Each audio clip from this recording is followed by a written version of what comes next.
கத்திரிக்காய் தயிர் பச்சடி சாப்பிட்ருக்கீங்களா? நான் ஏற்கனவே சாப்பிட்ருக்கேன், ஆனால் செஞ்சு பார்த்ததில்ல.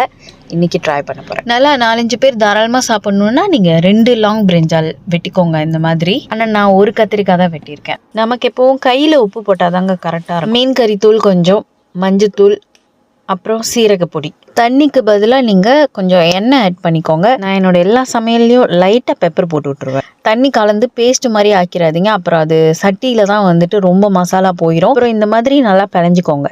எவ்வளோ தூரம் பிழையணுன்னா இப்படி எல்லாமே நல்லா ஸ்ப்ரெட் ஆகுற மாதிரி.